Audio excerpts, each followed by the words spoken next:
This is the Global Podcast Network, where executives and professionals connect, share, and inspire.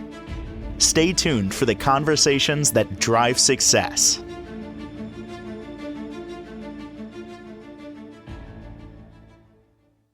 It's often been said some of the most important things that we do, we think, we aspire comes from the soul.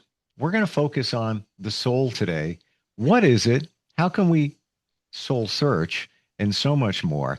And this today comes from the eyes of somebody who inspires creativity and insight through just doing some artwork. And I'm almost afraid to call it artwork because I think that raises the bar. Just having fun with your expressing yourself. We all are creative, whether you believe it or not. You are. We all are in different ways. She is an amazing art therapist, and it's so great to have her back as our professional of the year. Barbara Robertson joins us. How are you doing today? I'm doing great. Fine, thanks. How about yourself? Fantastic. And so great to have you back with us and pondering the word soul, which weirdly you brought this to us, and we're eventually going to talk about the soul collage. But the word soul in the last week or so has been showing up for me in different areas, and I don't know why, but here we go again. Songs, I've listened to lyrics. There's one about soul, or somebody would say something, a soul contract, which is a whole other thing. But the soul, what is the soul? How do you define it? How I define it is the soul is our essence is energy. So in order for us to be animated as humans, as living, breathing humans, we run on energy. And to me, that energy is sort of a gift that comes from the universe or the creator or source, or however you think of that power that exists outside of us as individual, that is kind of universal. So somehow or other, we get infused with this energy bundle that animates us. And a sort of meditation guru who I love to listen to, his name is Darius Bashar. He talks about how the soul is on a human journey, and the soul gets paired up with a human when the soul decides that it wants to spend some time as a human being on Earth. And so he supposes that our body is our soulmate, which is fascinating. And that whatever form, whatever physical form we have arrived on Earth in is exactly tailored to suit whatever the soul's purpose is in its journey on Earth. Wow.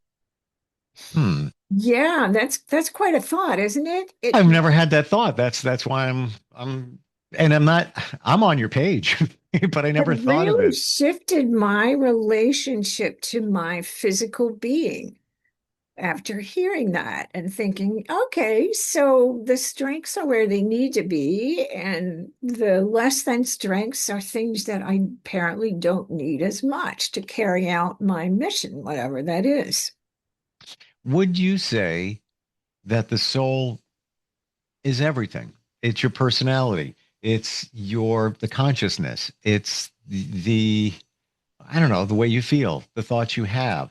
It's really the total package of you. We think of the total package of us as being this human container, i.e., the body that we're in, but it's really the soul that's driving the body. But ultimately, the fuel for the soul is the energy that you refer to. Yes. Yeah, and I believe the soul is kind of what integrates the body, the mind, the heart, Hmm. the spirit. Yeah. Yeah. Spirit. I didn't use that one, but Yeah. that need to include that. And when you find your soul mate, it would seem that when you feel that, you both feel that, it seems like these two souls have aligned Yes, on the it same does. page. Yeah. Yeah. Hmm. Same page in some ways, different ways of showing up, maybe, but Yeah. really some very close alignment in terms of maybe values outlook, understanding of relationship, understanding of the world at large, understanding of the value of self and other, all that sort of existential stuff. Now, if we take it deeper, woo alert, just saying, woo alert, everybody. There are many, many, many that believe that our journey is already dictated by what's known as the soul contract, which has been made, long ago, but we all pilot by this soul contract. And that's why certain things happen in our lives. We meet people, we have um, certain challenges, lessons to be learned. It all comes from the soul contract. It's already predetermined as to what's going to happen. What do you think about that? I'm not so sure about that because I feel like the soul is here to experience what it is to be a human and to, to kind of, I don't know, hold that experience and bring curiosity to that experience and Hmm. see what it can create out of that experience. I agree with you, and I don't want to agree just because we're here, but the soul contract, obviously it's not tangible. Where's the proof? So that's a tough one there. Uh, I'm not going to say I completely disbelieve it. Well, I'm open to understanding more things, but ultimately, it seems like we have free will. So if this soul contract was already decided, how do we make a choice in 20 seconds from right now? You have choice, you have free will. So that's where I Right. struggle with that whole concept. Yeah, yeah. I mean, I think the soul itself sort of may have a sense of what it's wanting, what it's hoping for. But I also think that soul is probably the best animator of play. And I think play is really an essential component of creativity. And I'm not nearly the first person to ever stumble across that idea. In fact, I ran across a quote by Rollo May, who is a psychologist who was writing books in the late 60s, 70s, 80s about kind of existential psychology. So the meaning of being a person, a human person. And a couple of things that he had to say about creativity. Creativity begins with play at its center. And then, what if imagination and art are not frosting at all, but the fountainhead of human experience? Hmm. So, play is something maybe we need to define play along with soul. For me, play is when you engage with something in your world, whether it's something abstract and ethereal like words or metaphors or symbols or scenery, whatever it could be, your sense of what comprises beauty. And you approach it with curiosity and you interact with it in some way to see what happens, not to make something happen, but to see what happens. And you can really kind of see this happening if you have toddlers that you're ever around. They will pick things up and let go of them and see what happens. It's almost like they're kind of studying the laws of physics. My one grandson will put a little hollow object on top of something that can work like a spindle, and then he'll Hmm. tweak it with his finger and just make it go round and round, whereas the other one is more likely to pick it up and hurl it across the room. But they're both going, what happens when I do this with this object? Yeah, I never thought of it that way, to see what happens as Just opposed to making it happen. And total, that was a great analogy of the toddler just taking something, stacking it. I wonder what's going to happen. They're not making it happen. They're just being right, curious. right. Is play always fun? Well, I think, the rest of that equation, doing something to see what happens, is noticing what delights you when it happens. Like one of my grandkids would love to make a tower and then knock it down. And his delight was less in the building than it was in having the power to pull some lower block out and watch it all spill down and listen to the sound it made and just feel that energy in his own power to make something happen. I'm sure. Okay, but here's one I think for both of us, and I'm trying to think of the answer. I don't have it yet.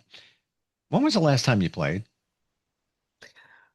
I tend to mostly play with my grandkids, but actually I played with this a couple days ago because I had started kind of smearing paint around on it and I didn't like the way it looked and I tried painting more white spaces over it. I thought I hadn't left enough white.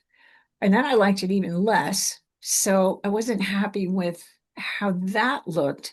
So then I Hmm. decided I would use some mixed colors instead of colors right out of the tube, which I haven't really done recently. So that was kind of a new thing. Also, what happens if I make these colors a little bit off, a little bit more mixed with their opposite, muted, toned down, and played with that? And then still wasn't completely happy with how that looked and pulled one of the sort of teal colors that had been in the base layer that I first painted and put some more of that on top. And then I sort of felt this kind of, like just, a sort of sigh of relief, just a letting go. Okay, I like it at this point. I So liked that, it before, and I like it now because I remember seeing this cool. previously. Um, Yes. but you add see I see some lightening in terms of adding some of that white in there that you're referring to. Yeah. Really a wake up here and I thought of the answer. I've been playing with AI apps lately, all different Okay. ones, trying different things. Some of Yep. them are graphically connected, some of them not, um, just to see what happens. I think that is a key component here. And you're doing the same. You don't know. You have an idea of what that's going to look like by adding white to it, but you're not 100% sure. So let's see what happens. Just add some white. See what we got. Right. Right. And it's really an intuitive process. I'm just, Hmm. I don't have a specific kind of cognitive reason for wanting some white to show up on the surface with the colors. I just have a hunch. But over time, I've learned to listen to the hunch more than the sort of thoughts that come from the intellect because the hunch thoughts are more connected to my inner compass, my inner guide. I'm gonna think that it's your intuition, it's a hunch, but it goes deeper than that. And I don't know where the deepness is, but I think there's more to it. Yeah, I do too. That it's how I kind of read my intuition is through my physical senses. It shows up in my body in a shift of energy. Hmm. So it's less a thought than it is a sensation that goes, yeah, maybe not, or yeah, let's try that. Well, that's something interesting you define there because you're feeling it as opposed to thinking it. Am I right? Yes. Yes. Hmm. Yeah. And I'm feeling it not so much as an emotion as I'm feeling it as an energy state, which I guess that it's debatable whether those aren't the same thing. But my experience of the energy state is it's not identified with an emotion. It's more identified with, am I curious? Is there a sense of intrigue? Is there a sense of desire? Now you mentioned something called a soul collage. What is that? So soul collage is a method that was developed by created by Serena Frost, and she wrote a book about it called Soul Collage, an intuitive process for individuals and groups. And it's a method of creating a small collage. So sometimes they're like 5 by 7 inches, like maybe a medium-sized photograph print might be that size. And they can be smaller or bigger than that. It's not rigid. But then when you create the image, and here's one that I did many years ago. They're fairly abstract. This one has some people standing on an island in water, and then they're kind of in a little pod. Hmm. And there's a background of something that either looks like fibers or scribbled red lines or fireworks. Then an intervening area of maybe a starry sky, and then the hand of a woman that looks like it's from a Renaissance painting off to one side. Mm.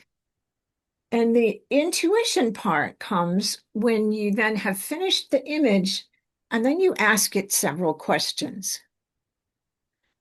So, one of the first questions you ask is, who are you? And you're sort of identifying one part of the image as the main focus, as the central character, the protagonist, so to speak. And in this case, for me, that would be this grouping of people on this rock in the middle of a body of water and this kind of misty day. So they seem to be just kind of floating in a little bit of a mysterious environment. And then there's sort of a formal way to answer the question. So the first question is, who are you? And you would answer it by kind of thinking to yourself, speaking as that main figure. I am one who. And that's kind of easier to answer than I am. That's wow. Um, every day I fill out a gratitude journal, and it's I bought it online, super cheap, like $8. Yeah. I have tons of pages in it, and it's got the feels for you. So, I am grateful for this. What would make today fantastic? There's the I am statement. So I am, and it gives you three feels to fill them in. Um, I hear both ways. Like some people say, no, no, the I am statement, it's not going to really support you. It's only going to support you if you truly believe it. If you truly believe it from, I guess, your soul. Um, so give me that again. I am I someone am who. one who. I am one I who. am one who, or I am someone who. And for me, what that does is it opens up a whole spectrum of possibilities because it's not defining my whole self. When I do I am, I'm looking for something that sort of sums me up in a word or two, and that feels impossible. So I am one who, um, and in this image, Hmm. it could be who is exploring. So somehow or other, these people got to this rock and they're kind of standing there. They seem to be looking, one is looking kind of down at the water, another one's looking up higher. So they're curious about where they are. So that could be another one. I'm one who feels curious. It could also be I'm one who is stranded because there's no obvious way of getting to or from that rock. All right. Kind of depends on what is really kind of speaking up for you as you look at it. Well, lots could come up in that a piece of creativity. It could be I am lost. Totally. Hmm. Yes. Yeah. Or it could be I am on a vision quest. I'm loving the adding the additional couple of words to that because sometimes every morning when I fill my journal out, I kind of struggle with it. Like you said, picking that word. What is it going to be? What am I? I am now changing it up from I am to I am one who just seems more real as opposed to this definitive word, which Yes. might not Yes. be believable. Yeah, I think so. I think so. And Hmm. one kind of trick to that is you can create in yourself the feeling of being one who is lost or who is on a quest or who is in a small community, is connected with nature. Whatever it might be that those people on the rock in the body of water kind of represent to Hmm. you in that moment. And I can look at this in an hour and have a completely different sense of what, might be the trait that would come to me from that image. And therein lies, I think, the beauty, because life is fluid. You might have a different view of it. It might change.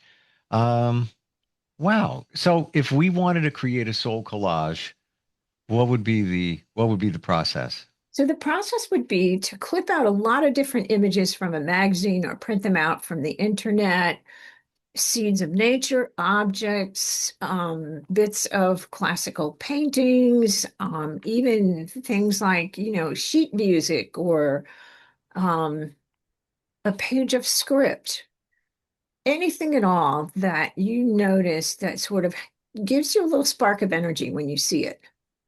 Hmm.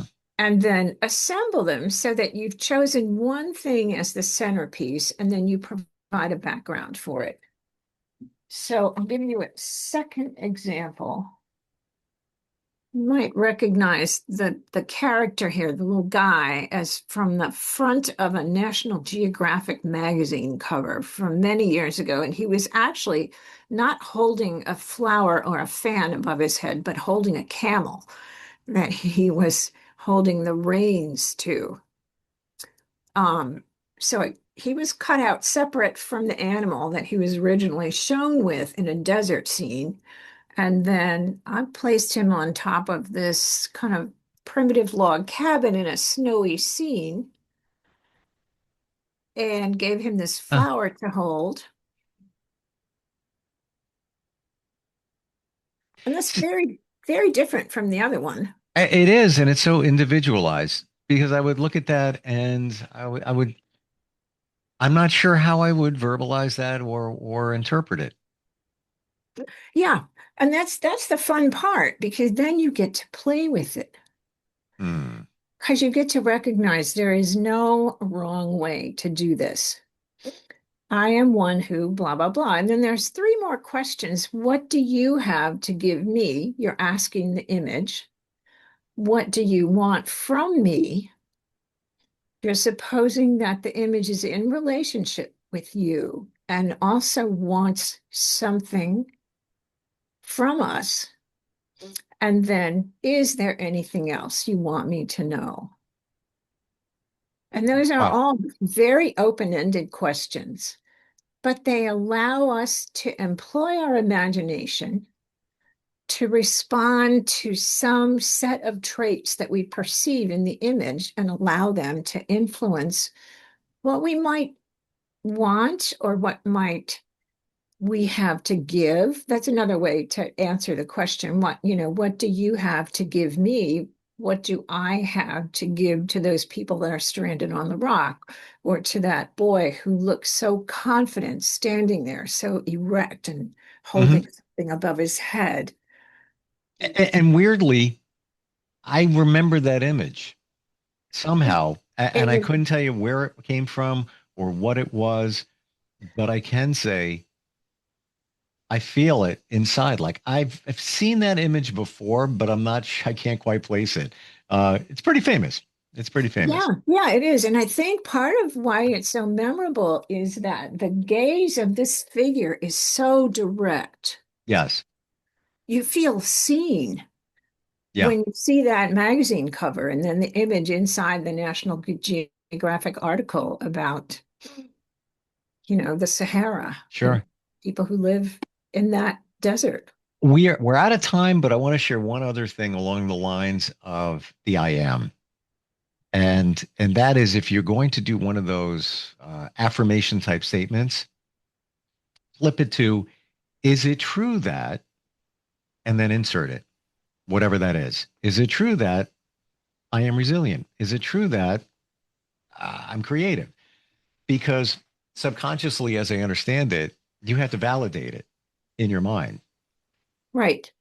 And Right. unless it doesn't align with you. Right. And the other thing is to add, I am becoming, which Mm. can mean that you haven't achieved the full status yet, but it also allows you to feel what becoming resilient or becoming strong might feel like. And if you can feel what it would be like to be stronger than you are because you're in the process of becoming stronger, Mm. then you anchor it in your body, in your nervous system, as well as in your head. And it's believable because many of us will put those statements in there. No, I am resilient. Or is it true? I am resilient. However, if you're going through a tough time and you're on an emotional boat, up and down in the water, Right. you're not going to believe it. So if you say I am becoming resilient, well, yeah, that situation may be part of you becoming more resilient. That's right. That's right. Because I'm still in the boat. I'm in turbulent waters, but I haven't been thrown overboard. I'm not underwater. Right. And it's believable, Or because what if I'm resilient?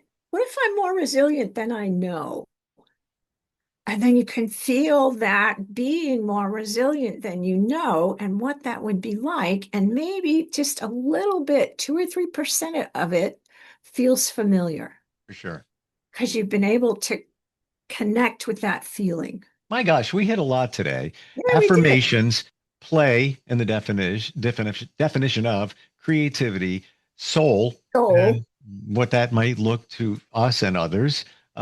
Super cool. This is what you do. Your website is robertsonarttherapyllc.com. That's right. That's right. And Gotcha. my email is brobertson.atr@gmail.com, not ART, ATR. So it doesn't make sense, but that's what it is.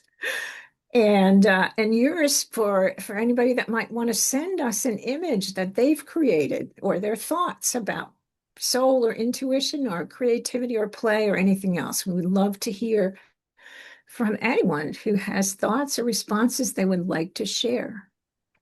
Instant feedback, steve@gmail.com. If you want to share any of those. I don't know what the ATR stands for, but I'm thinking it's always tremendous revelations because we get whenever you're on I here. love it. I love Yeah. it. It stands for art therapist registered because it was actually how you would say it. Registered art therapist, it would spell rat. Aha, okay. Fair enough.